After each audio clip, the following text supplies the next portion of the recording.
kalian harus apa sih? Kalian tadi menyimak nggak? Mendengarkan nggak? Tolong ya, kalian hargai yang ada di depan. Coba kalian pikir, kalian coba di sini berdiri di depan, ibu di tempat duduk kalian.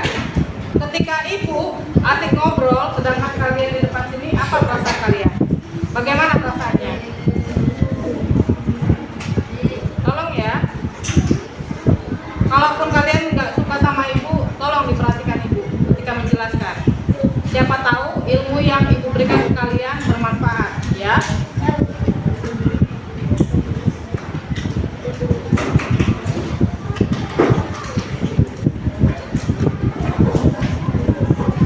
Balik lagi tentang kewajiban. Nah, di sini ada kewajiban berdasarkan bentuk dan juga berdasarkan sumbernya. Untuk kewajiban berdasarkan sumbernya, di sini kita kelompokkan menjadi 7. Yang pertama adalah kewajiban hukum. Kewajiban hukum itu bersifat apa? Bersifat apa? Coba buka halaman 3. Kalian baca coba.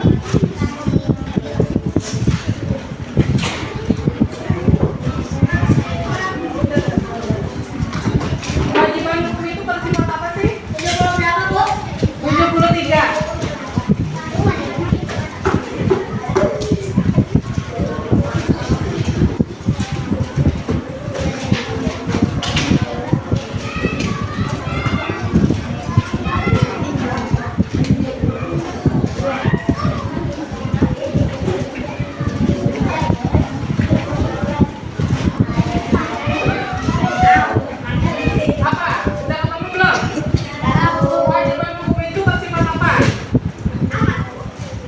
Bersifat apa? Kewajiban hukum bersifat terikat.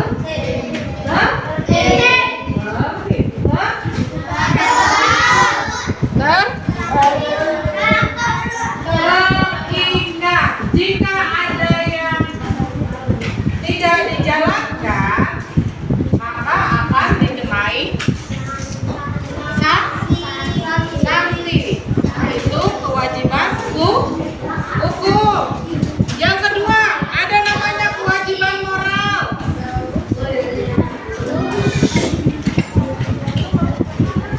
Raja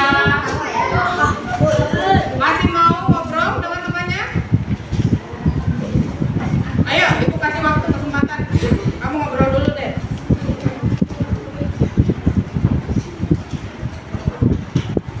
Raja lagi, kongka raja, Yori lagi.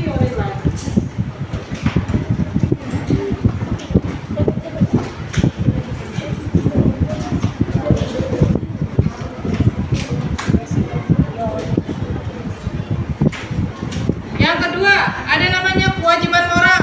Kebalikan dari hukum. Kalau hukum, dia kalau tidak menjalankan kewajiban, dia akan dikenai sanksi. Namun, jika kewajiban moral itu tidak dijalankan, dia tidak ada sanksi. Tetapi, coba baca. Untuk kewajiban moral. Kewajiban moral memiliki sifat yang harus dilakukan, namun tidak terikat. Kalau yang tadi terikat, ya itu perbedaannya ya. Makanya dia kalau misalkan hukum, dia tidak menjalankan, dia dikenai sanksi. Karena kewajiban moral tidak terikat, maka jika ada yang tidak menjalankan, dia tidak akan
biasanya ada satu ya,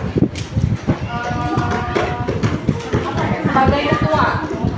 Nah, dan mungkin di hari-hari berikutnya bukan hanya ketuanya aja yang menjadi orang yang memimpin itu tim tersebut, tapi kalian juga anggotanya bisa secara bergantian. Ya. Ada lagi kewajiban tertulis adalah jenis kewajiban yang sudah masuk ke dalam suatu perjanjian atau sebuah kontrak, sehingga di dalam kontrak tersebut terdapat suatu ikatan hukum yang telah mengikat perjanjian antara kedua belah pihak atau lebih. Misalkan apa? Kewajiban tertulis. Nah, di sini ada yang ayahnya atau ibunya bekerja di perusahaan, di PT. Nah, sebelum bekerja biasanya ada yang namanya tanda tangan kontrak. Di situ adalah isinya tentang sebuah perjanjian antara ayah atau ibumu dengan si pihak perusahaan. Berapa lama akan kontrak pekerjaan? 6 bulan kah?